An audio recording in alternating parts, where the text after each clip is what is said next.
Buenos días. El tema de miopatía por esteroides es el que nos ocupa ahora. Los objetivos de esta presentación van a estar centrados en repasar algunos de los efectos de los corticoides en la musculatura esquelética en general, los mecanismos responsables de esa miopatía, el tipo de músculo que más se afecta, la participación de los músculos respiratorios en esta miopatía sistémica, y para lo cual hay evidencia en animales de experimentación y evidencia en seres humanos. ¿Cómo podemos orientarnos para hacer el diagnóstico y el tratamiento? Acá está representado el glucocorticoide que produce una miopatía, produce una miopatía. Y esto se expresa clínicamente como debilidad muscular. Ya en el año 32, el mismo Cushing describió, aparte de otros efectos descritos por él, el efecto sobre los músculos esqueléticos del exceso de corticoides. Y en la década del 80, por primera vez se describe la participación de los músculos respiratorios en la miopatía sistémica. ¿Qué hacen los corticoides? En general producen atrofia o, si ustedes quieren llamarlo así, disminución del tamaño de las fibras musculares. Ahora, en la disminución de tamaño no es pareja. La atrofia afecta principalmente las fibras de tipo 2 o las que se consideran glicolíticas. Ahora, el mecanismo por el cual el glucocorticoide produce esta atrofia, fundamentalmente de las fibras tipo 2, es el aumento, por un lado, de la degradación de proteínas y por otro, la disminución de la síntesis de proteínas.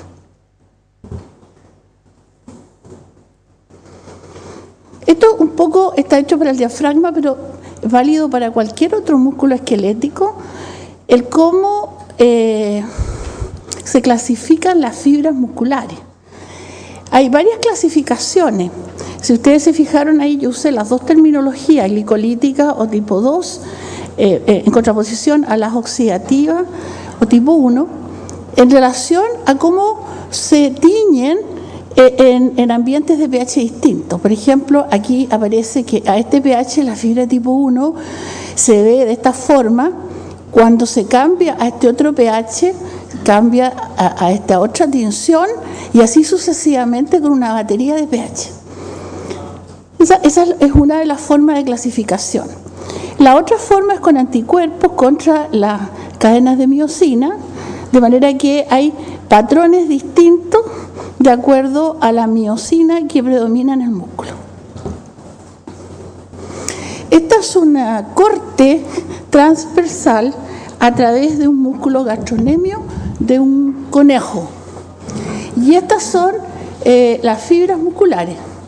Esta es el espacio intersticial entre una fibra y otra. Eso es lo normal. Y aquí aparece una fotografía de un corte transversal de un gastrocnemio de conejo que ha sido expuesto a dosis altas de glucocorticoides, donde se puede ver que el tamaño de las fibras es más chico y el efecto principal que se ve a la microscopía es que hay un aumento del espacio extracelular, porque en realidad se achicaron las fibras. Aquí se ve bastante homogéneo porque el gastrocnemio es un músculo que tiene áreas relativamente grandes de un solo tipo de fibra, al lado de otras áreas que se ven más normales, que serían las fibras de otro tipo. Entonces, aquí es predominantemente fibra tipo 1 la que está siendo disminuida en tamaño y por lo tanto se evidencia eso como un aumento del espacio extracelular. Ahora, es interesante que el mecanismo que predomina, ya sea disminución de la síntesis o aumento de la degradación de las proteínas musculares, va a depender de la edad. Como también la severidad de la miopatía depende de la edad. Se sabe que en modelos experimentales la atrofia es más severa en animales de mayor edad. En cuanto al mecanismo, en animales adultos comparados con animales más senescentes, se ve que en los animales adultos predomina el catabolismo proteico, mientras que en los animales de mayor edad disminuye preferentemente la síntesis por sobre el aumento del catabolismo. ¿Cuáles serían los mecanismos por los cuales los corticoides ejercen el efecto de disminución de la síntesis de proteínas? Hay varios que están propuestos. En primer lugar, habría un mecanismo de inhibición del transporte de aminoácidos a las células musculares. En segundo lugar, habría un efecto que probablemente está de tipo más bien genómico, que tiene que ver con factores de transcripción, porque el corticoide, o sea, se sabe que el factor de crecimiento dependiente de insulina, el factor de crecimiento 1 dependiente de insulina, tiene un efecto de estimulación de la traducción de los RNA mensajeros en los ribosomas. Y cuando estas células musculares están expuestas al glucocorticoide, se inhibe el efecto estimulador que este factor tiene sobre la síntesis de proteína en el ribosoma. Y en tercer lugar, habría una inhibición de la diferenciación de las células satélite o las células que son precursoras de las fibras musculares. O sea, habría menor diferenciación a fibras musculares de estas células satélite, que en general no es muy abundante este fenómeno en las fibras normales de todas maneras. Y aquí estaría un poquito representado algunos de los mecanismos. Aquí aparece el glucocorticoide, cómo se internaliza en la célula, cómo se dimeriza, cómo llega al núcleo, y producto de esta llegada al núcleo, que hay una serie de factores, de mecanismos que se ponen en función, y que el principal de todos sería esta inhibición del efecto estimulante del factor de crecimiento mediado a insulina sobre la síntesis proteica a nivel de los ribosomas. Y aquí estaría el transportador de aminoácidos, ¿cierto?, que estaría inhibido por acción también del glucocorticoide o en un mecanismo que no está muy claro cuál es molecularmente. ¿Cómo ocurriría el aumento del catabolismo?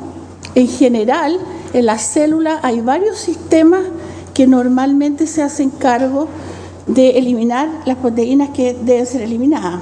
Y aquí hay alrededor de 3 sistemas, ¿cierto?, que son los que se conocen, que en realidad se activan, que están permanentemente presentes, pero se activan, y se activan de manera complementaria. Por ejemplo, el sistema ubiquitina proteasoma, como que marca, señaliza las proteínas que deben ser eliminadas, y son los sistemas de la catepsina que están en los lisosomas, o sistema dependiente de calcio, los que finalmente degradan las proteínas. En realidad se activan todos estos mecanismos de catabolismo proteico normales. Aquí de nuevo se ve cierta alteración en el catabolismo de las proteínas, aumento el catabolismo a partir de el efecto que parte desde el núcleo, ¿cierto?, a los factores de transcripción que tienen que ver con la degradación proteica.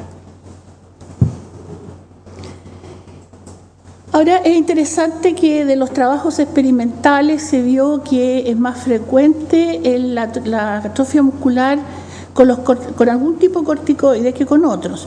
Los corticoides fluorinados, como la dexamethasona o la triamcinolona, producen más daño muscular, y en contraposición a la prednisona y la hidrocortisona. Ya dijimos que el daño es mucho mayor en aquellos músculos que son preferentemente glicolíticos. Y un antecedente, digamos, que es interesante desde el punto de vista clínico, además de saber quién es más grave a mayor edad, más frecuente y más grave en músculos inactivos. De manera que el uso de corticoides en pacientes que no tienen actividad, digamos, los pone en mayor riesgo. Y por último, a igual dosis es más frecuente la miopatia esteroidal en mujeres que en hombres.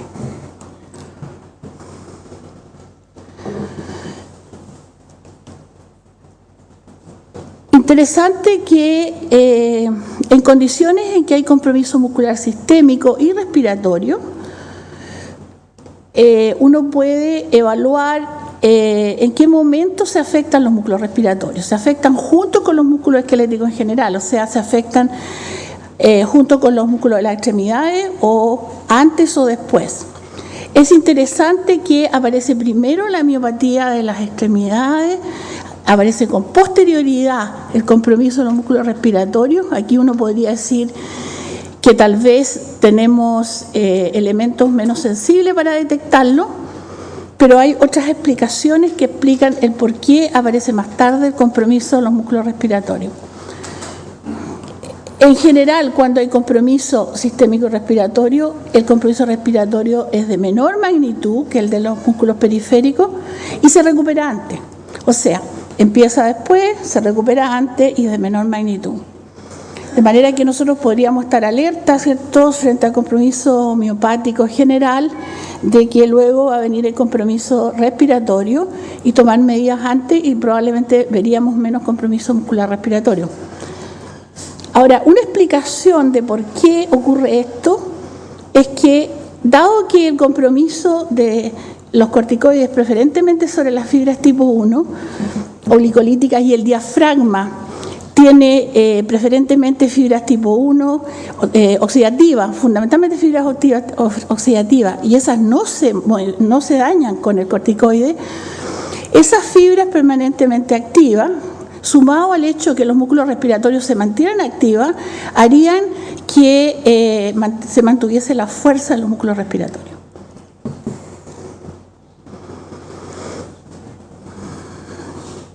Ahora, de los estudios del diafragma en animales de experimentación que reciben corticoides sistémicos, se sabe lo siguiente. En primer lugar, que se afecta la estructura y la función.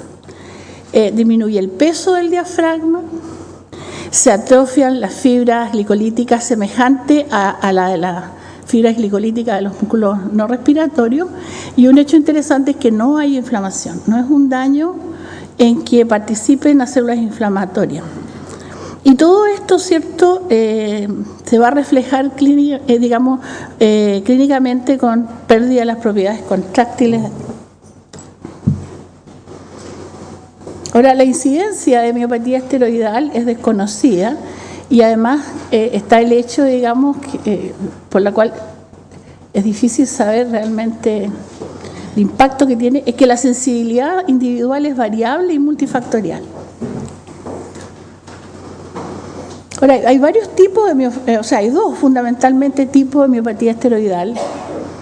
Aquí está una que es poco frecuente, afortunadamente, pero ocasionalmente la vemos, que es la miopatía esteroidal aguda, que es cuando se toma la decisión de tratar un enfermo grave, muchas veces en tratamiento intensivo, con dosis alta de corticoides por tiempo probablemente corto, 5 o 7 días, y en general son pacientes con enfermedades autoinmunes graves, rechazo de trasplante, etc. Aquí el mecanismo que predomina no es lo que mencionamos recién, sino que hay una rhabdomiolisis sistémica que compromete también los músculos respiratorios, y eso se acompaña de niveles altos de enzimas musculares, niveles altos de creatinquinasa en sangre y además aparición de mioglobina en la orina. Y a diferencia de la que vimos anteriormente, compromete todos los tipos de fibras, hace un daño agudo sobre el músculo completo y puede estar incluso puede haber evidencia de necrosis. La crónica es a la que nos referimos en general cuando hablamos de miopatía esteroidal por el uso crónico de esteroides, que es la más frecuente, y la vamos a ver nosotros en pacientes que tienen EPOC, fundamentalmente en enfermedad del tejido conectivo, algunos asmáticos que requieren corticoides sistémicos. Generalmente se ve con dosis, si bien es cierto esto es variable, de 40 a 60 miligramos diarios de prednisona, y se sabe que mejora con la disminución de la dosis o con la suspensión de la droga. Aquí se ve, la distinta forma de expresarse la miopatía en los músculos respiratorios y en los músculos de las extremidades. Por ejemplo, se requiere 2 meses para que se recupere la fuerza muscular respiratoria, mientras que para que se recupere la fuerza de la musculatura periférica necesitamos alrededor de 6 meses. ¿Cómo se puede hacer el diagnóstico de miopatía esteroidal crónica? Uno podría pensar, bueno, puede que haya niveles elevados de enzimas musculares. Eso no ayuda porque en general los niveles plasmáticos de enzimas musculares son normales. La ACK y esta enzima GOT también está normal. Puede haber un aumento leve de la láctico deshidrogenasa, sin embargo, sabemos que esto es muy inespecífico. Algo que sí ayuda y que a veces uno no piensa en eso, el gran aumento de creatina en orina, que precede a la aparición clínica de la miopatía. Podemos nosotros medir la fuerza de los músculos periféricos. Bueno, en la anamnesis uno puede preguntar si hay evidencia de debilidad muscular proximal. Sin embargo, eso, digamos, uno llega tarde, ¿cierto?, a hacer el diagnóstico, y uno diría, bueno, existen elementos de uso clínico que permitan medir la fuerza. Desgraciadamente, la evaluación de la fuerza requiere instrumentos que aseguren la isolongitud. De manera que si eso no está disponible, que es lo que ocurre en general, no hay buenos sistemas que aseguren que uno hace una medición de tensión muscular a isolongitud. Entonces, desde el punto de vista de los músculos respiratorios, nosotros podemos medir la presión inspiratoria máxima, la presión expiratoria máxima, y otras mediciones de fuerza. Por ejemplo, aquí podríamos usar el sniff durante la maniobra de presión inspiratoria máxima. Y lo interesante de esto es que nosotros, por el hecho de conocer el volumen pulmonar al cual estamos haciendo la maniobra, estamos asegurando la longitud. Y eso es un elemento interesante por el cual muchas de las personas que ven compromiso miopático general nos piden evaluación en respiratorio, porque sí podemos asegurar el control del largo del músculo cuando hacemos un informe de presión inspiratoria y expiratoria máxima. De manera que la medición de esto no solo sirve para evaluar compromiso específico del músculo respiratorio, sino para tener una idea de cómo está la musculatura en general. Uno podría pensar que el electromiograma podría ayudar, sin embargo, no ayuda porque tiene cambios inespecíficos. Y ahora entonces la pregunta era, ¿existe posibilidad de miopatía con el uso de corticoides inhalados?